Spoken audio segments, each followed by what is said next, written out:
This is the process of the dating game, boo-boo. And I need you to see it as I'm 99 ghosters away from finding my king. I'm 99 ghosters away from being the person I'm meant to be with. I'm 99 ghosters away from being my own ghost. You are a ghostbuster. That's what you are. I need you to get up, shake your ass a little bit, and say, I'm a ghostbuster. What's up, YouTube family? Real quick, if you could just like, comment, subscribe, that helps out the show so much. Now, let's get into it. The Self-Hype Podcast. What is up, y'all? Welcome to the SelfHype Podcast. It's your host, Eli Vasquez, brought to you by Chobo Studios. This week is a freaking dope one. I can't believe we haven't even done this yet. Ghosting. All about ghosting. Why do ghosters ghost? Why do they do it? Where does it come from? What is he thinking? And how to deal all of it with grace, abundance, and self-love. Let's get into it. What is up, y'all? So this week is ghosting. All about ghosting. Why do ghosters ghost? Why do they Casper their way into our lives, shimmy a little bit, and just whoosh, just like that, they're gone?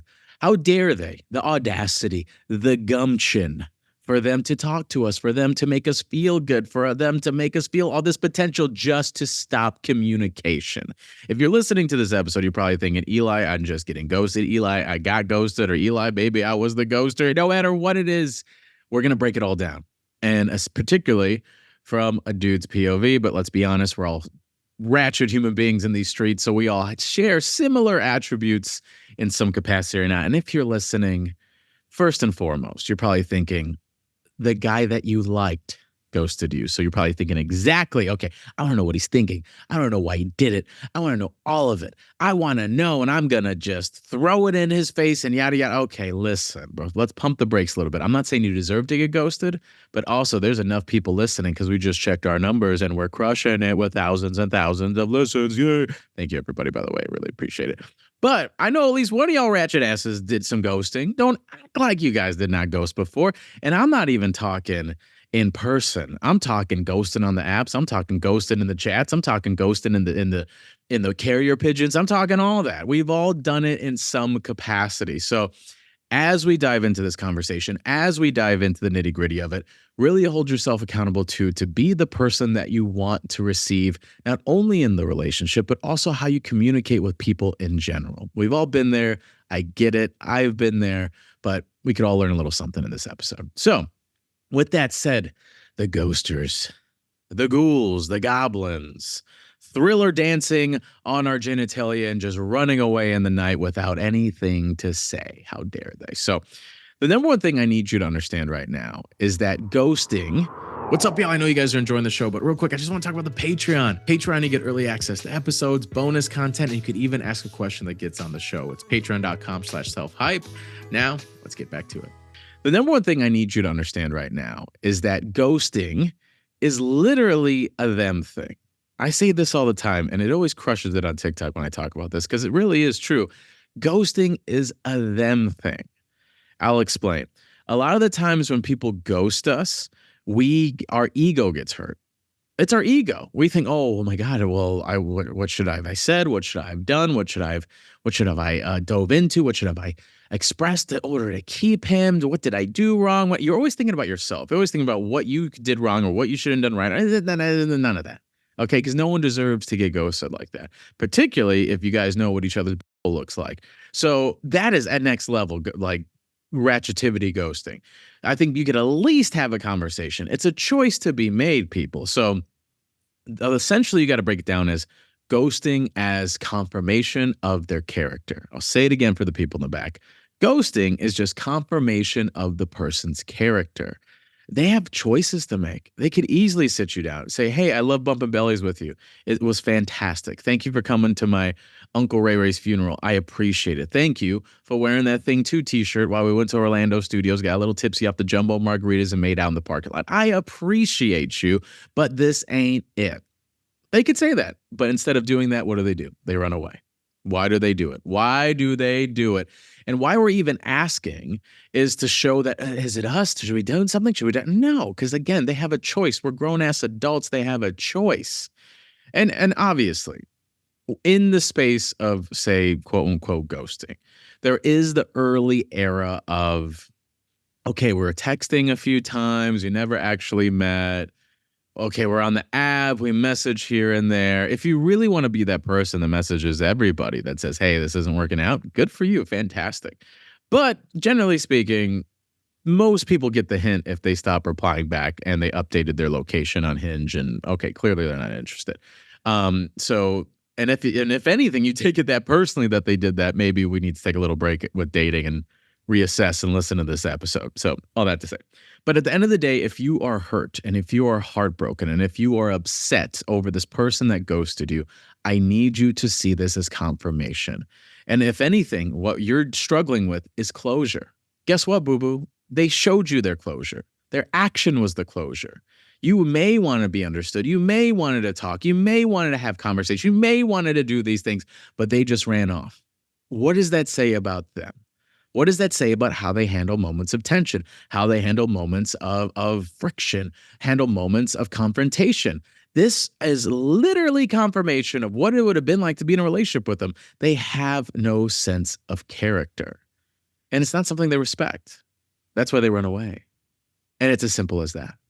Why? Because I've done it. That is right. Eli, not you. You went to therapy. Girl, I've lived many years before I went to therapy. So I will say this. Coming from the streets, it's hot and everyone got swamp ass. It's uncomfortable. If you haven't done the work, having moments of real conversation is uncomfortable. Why? Because you lack the maturity to deal with it. And also, two, I don't care about you that much. I don't really care. That's the honest to God truth you have to hear as well. I don't care about you that much. I honestly saw you as an experience, and where I'm at in my life, I am at a level of lack of conversation and communication when it comes to my interpersonal relationships that I really don't care to have a conversation with you. I'm just going to go. I'm just going to run. I'm just not going to talk to you because I never really cared about you to begin with. That's also a big part of it too. I'm zipping from, actually, you can't see the logo. I was going I'm zipping from Pepsi, hashtag manifesting future sponsorship. But also I love Coca-Cola. I love Dr. Pepper. I love Baja Blast. Holler at your boy. But essentially, like, this is the big thing that that's why I say it's a character thing. That's why I say it's a choice thing. That's why I say it's an action thing. They run with the tail between their legs and they know it's a disrespectful action, and they don't expect to ever talk to you again. But also it's an action that confirms that they never really cared to begin with either.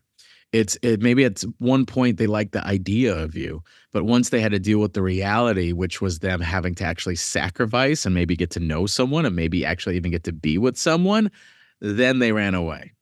Now, I can't hit on all the various degrees and stages of dating with ghosting, but for the sake of this episode, we're going to talk like situationship level before it got official kind of thing for the sake of the combo. But you could pretty much grab and apply essentially everything that we're talking about here. But the number one thing is always is not only did they fall in love with the idea of you, I'm going to check you here and say you also fell in love of the idea of them. The fact that they are ghosting you, and maybe it wasn't a relationship and it was still early on and it still was a situationship and all those things, and you're heartbroken, you're sad, and you're like, oh my God, I miss them and blah, blah, blah, blah, blah, and whatever. It's like, honestly, at the end of the day, what you need to understand is that you were dating a mirage. That's all it was. You were just dating a mirage. Everyone has some ounce of love bombing in them when they first meet someone. And it's not out of malice. In the early stages of dating, that's the inception, the spark of the honeymoon phase, because you're so excited. There's so much endorphins and so much serotonin and so much, oh my God, this person's amazing. I want to win them over. And da. So we all have a level of ability of that. But other people who don't really want to be with you to begin with, they're projecting that just to get what they want. So if you're wondering, how can he give me so much energy? How can he give me so much love? How can he, throw my legs up and throw me to the side and into the kitchen and back again? If you're wondering all that and yet he ghosted you, it's because he just wanted to win you over. It was just an ego trip for him. That's all it was. So, and it really wasn't about an emotional human connection. And if it did start to get that way and he ran away, that says exactly what his capability was. It got too real, so he had to run. It got too real, so it was like, oh, this isn't conducive to why I'm here. You didn't get to know them long enough to even really say, oh, no, this would have been it. This would have been the person. No, it freaking wouldn't, because guess what? You didn't know that they would ghost you. You didn't know. And you're probably thinking, no, Eli, you understand. He was so nice to me. He was so good to me. He was so this. It could have been amazing. It could have been that. That's what's making you struggle. That right there is making you struggle. One, you're taking it personally and you think you deserve this in some capacity or this was because of you. And two, you're thinking, oh, what could have been? Why the hell would you want a guy that ghosted you back? Why the hell would you want a guy that would disrespect you like that back? Why the hell would you want someone to come to your birthday party and say, leave and say, oh, no, please come back. Please, we have chocolate cake. Oh my God, they're going to play Smash Mouth All-Star and then we're going to do musical chairs. Please don't leave us, Esteban. Please, like, you're not going to do that. And if you are doing that, what does that say about your level of self-love and self-respect for yourself? If we let these people, in particular what we're talking about with men, come into our lives and just leave, and yet we make ourselves feel less than because their inaction is correlated to our self-worth, then we're in a really dangerous place in terms of love, dating, and relationships. And that is something I have to have you really be self-aware of. So if you're struggling through the healing process of a ghoster, they are literally giving you confirmation. And if anything, you're giving yourself confirmation of what you need to work on. Okay, because you can't control these people. You can't control ghosts. You can't even touch them. Your hands will go right through them, let alone trying to make out and touch their butts. It's not going to happen. They're ghosts. So we need to ask ourselves if we're letting this external action of the lack of character of another human being correlate to our self-worth, and what is the action plan that we got to have for ourselves? And then I get it. You're constantly thinking of, okay, what could have been, what could have been, what could have been, what could have been. Again, it was a mirage. All he was giving you was a sprinter's pace. That's it. And I will say this, every man runs out of steam. What's up, y'all? I know you guys are enjoying the show, but real quick, I just want to talk about the Patreon. Patreon, you get early access to episodes, bonus content, and you could even ask a question that gets on the show. It's patreon.com/selfhype. Now, let's get back to it. Every man runs out of steam. Every man runs out of damn steam. Ain't no man gonna be buying you flowers and chocolates every single damn day. In this economy, with this inflation, it doesn't even make financial sense, let alone romantic sense. But you gotta check yourself too. You're very different in the beginning of the relationship to like year 3. So this is all men. And I say all this to say that this person who may have given you a mirage of love and abundance and action and all that, and you're thinking, oh my God, I can want to keep having that because that's what it could have been forever. No, it wouldn't have. You had a due date and he just saw you with an expiration date. He saw a big expiration date on the top of your forehead while you guys were making out and sharing milkshakes. You know, that's all that he was thinking. And I think it's really important that you hold yourself down and realize that, because I'm letting you know that's just really what it is. But you have to hold yourself accountable in terms of regulating that emotional state to say, I need to slow my breathing down and say, why the hell would I want to be with a person that goes? Why the hell would I want to be with a person that normalizes such disrespectful action? Why the hell would I want a man that could say, I'm this, I'm that, and all that, suck my pinky toes, and then dipset? Why the hell would I want that? If I wouldn't recommend this man and the actions that he takes to my worst enemy, let alone my friends, my family, my mom, whoever, then why the hell am I crying over him? Look, you have an emotional trigger based on someone who left you, not this man. He gave you a mirage of comfort, a mirage of something. But again, this is an emotional response. And guess what? I'm going to add another layer to this. You're not that emotional response. It's just a response. So as you go through this process of getting ghosted, I need you to remind yourself, well, first off, slow that damn breathing down. You're probably like, oh my God, he was amazing. Oh my God, he played with my hair. You wanted to fly me out to Cancun, which is BS, by the way. I would love to have a whole episode talking about the way guys want to fly girls out and all that, and women think it's romantic or whatever. It's not. It's just a really hot hookup. It's just a very expensive Uber Eats order. But I digress. So you got to slow your breathing down. We got to regulate that emotional state. And then we have to remind ourselves that he's a grown-ass man and he took an immature action. He could have set you down, had a conversation, but he did not. He ran away. And that's how he deals with moments of tension. And that's not a man that you could feel safe with. That's not a man that you could let lead in a relationship. That is not a man that makes you feel secure to even want to continue with him. So again, you have to remind yourself as you're slowing that breathing down that this was an action that he made a choice of. And if you keep feeling that lingering sense of, well, what did I do? What I didn't do? What I this? What I that? Whatever. Then you really need to again, realize even if it was something that you did, you don't deserve that type of disrespect. Even if it was something that you said, you don't deserve that type of disrespect. Mind you, I hope you're not like slashing his tires and going to his job and, sniffing his underwear drawer. If that's the case, then maybe you should get ghosted. And I need to make a whole other episode of people that are doing that. But if you're just being normal and you're just trying to get to know him, and if anything, maybe it's getting a little real. And even worse, if you express yourself in an honest way and then he goes, he was never meant to be for you. Because the number one thing we have to realize here is that the people that we're meant to be with chooses us. The guy you're meant to be with chooses you every day. That's how you know he's your person. Marriage, I get the whole, I don't want to get married or whatever, to just at a certain vein of it, which makes it triumphant and fantastic, is that I'm making an agreement outside of lawyers and all that. I'm making an agreement that I will choose you every single day of my life. Even if we're going to fight, even if we're going to have issues, even if I want to pull my hair out, I'm going to choose you. And if this man that you're hollering at can't even choose you over one little argument in front of a Chipotle after you guys drank too many shots of tequila at the dive bar, then it's not meant to be. It's not meant to be. It was never meant to be. So stop trying to force an idea that holds no weight, because first off, it was created by a damn ghost and it is just a mirage of what never should have been. Again, it just was for his own ego trip, and you had expiration date printed on your forehead. So as you slow that breathing down, as you realize, is this the type of character I want in a man? No. And then I want you to get excited, because guess what? This is the process of the dating game, boo-boo. And I need you to see it as I'm 99 ghosters away from finding my king. I'm 99 ghosters away from being the person I'm meant to be with. I'm 99 ghosters away from being my own ghost. You are a ghostbuster. You are a voluptuous, sexy ass ghostbuster. And the one piece, the little like suit thing that with the zip up, the backpack, that's what you are. I need you to get up, shake your ass a little bit and say, I'm a ghostbuster. I'm in the ghostbusting business. Thank you for showing me that you're a ghost. I appreciate it. Thank you. Go with God or wherever else you need to go, because with these ratchet activities, you probably ain't going to go there.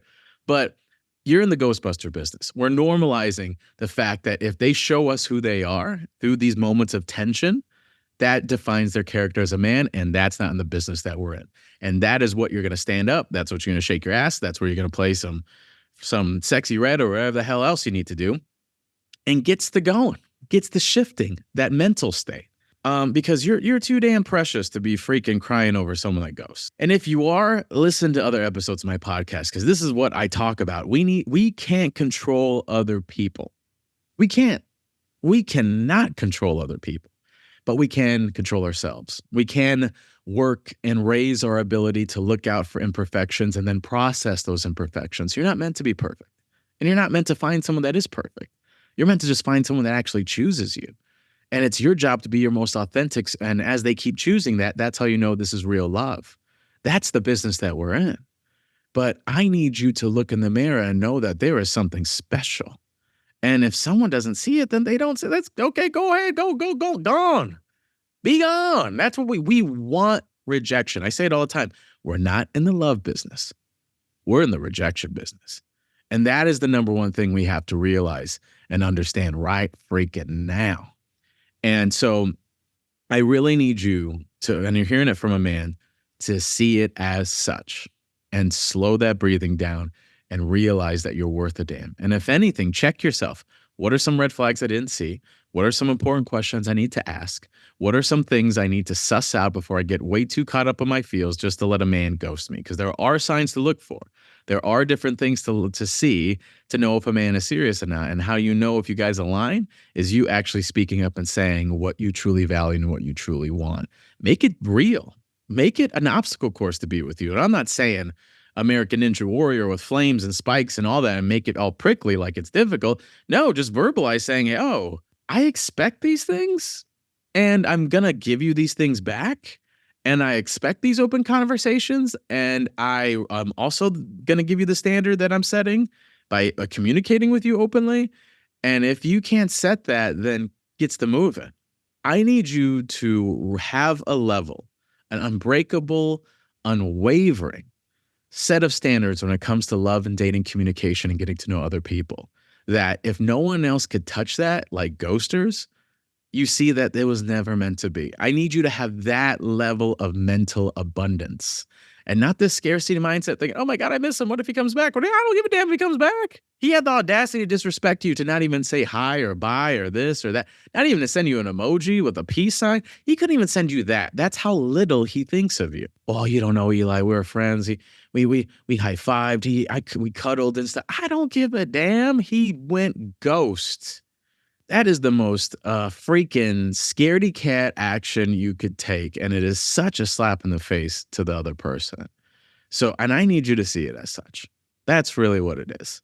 So I don't want to hear now, well, what if he came back? What if he did this? I have a whole episode on coming back. Listen to other episodes. In the other episodes, we're going to break down what questions to ask on the first date. And also we're going to break down what if he does come back or not and how to suss that out. But if he ghosted you, woof. No. I need you to literally whip out a piece of paper and write it down. Write down, what do I want? But you also have to be everything that you write. Even to the guys that you're talking to. And I'm not saying, oh, I got to be wifey to them. No, you have to just say it with your chest and stand on your business in terms of where you at and where they stand in your lives. Because right now we're talking about the guy you like. And I'm pretty sure at least one of y'all are listening. And there's that other guy that you don't like that much, but he's around and you text him once a week, but he likes you more, and that kind of turns you off. But he's there for your own little ego boost, and let him know, hey, it just ain't it, and let this man go. Because he's probably thinking about you with his feet kicked up. I wonder where she's going to text back while you're trying to see the Mr. Ghoster McGee, the freaking toxic guy, hoping he texts you back. So you got to be better. You got to raise your vibration. But I think, honestly, it's writing down inherently what's the relationship that you want and what you're meant to receive, and see these other people that can't match that and flex that abundance. That's really what it is. Because why would you want to lower your standards just to be wanted by someone? That's really it. That's honestly, of someone who ghosts, that's the first genuine action you're seeing of them as a real human being. That's that real. That ghoster, the second he ghosted, showed you who he really was. And everything else didn't correlate. And I already know he probably said, oh, I do open communication. I tell like it is. I'm not like these other people. Yeah, okay. When you're in an emotional neutral state, when you're trying to get some ass while we're having a margarita at Applebee's, sure. Okay, anyone could say that. So it's another thing when you actually got to deal with a moment of tension. So again, the first genuine sense of his character and who he was that you saw was when he ghosted you. And because that is when things got real, and that is how he reacted to it. So again, we're in the mindset abundance business, girl. If you ain't ready to be in the abundance business and you want to stay in the Lulu Resort and Casino and Hotel, then don't be listening to me, because that's not in the business that I'm in. I'm telling you, ghosting is a gift. You want this. Get them out of my life, please. I don't want to waste time. If you're a ghoster, then ghost, please. Thank you for saving me time, because I could have been with your dusty ass for at least a year. I could have been with your dusty ass for 6 months. I could have been wasting my damn time. And thank you, Lord. Thank you, thank you a lot. Thank you, everybody. Thank you, everyone up in them skies, for showing me who this man is, because I could have wasted a lot more time. So be thankful, be grateful, and be excited, because again, now you're 98 ghosters away from moving on and finding your person, finding that real. And last time I checked, boo-boo, you're a Ghostbuster. Who are we going to call? You. Everyone, thank you so much for listening to the podcast. I really appreciate it. Check out the Patreon. I know you heard little ad things, but it's honestly freaking dope. We do like live events now. So every month we're going to do like a live call. So you can jump on a call, do some coaching, answer some questions, talk to your boy. It's fun. I'm hanging out. I'm doing backflips. I can't do a backflip. But either way, it's a really fun place to check out. Link in the bio, link in the show notes, all that. Thank you for listening. We are crushing it. These views are coming in hot. And just really appreciate you all for listening and being a part of the community. I'll see you next week. The SelfHype Podcast.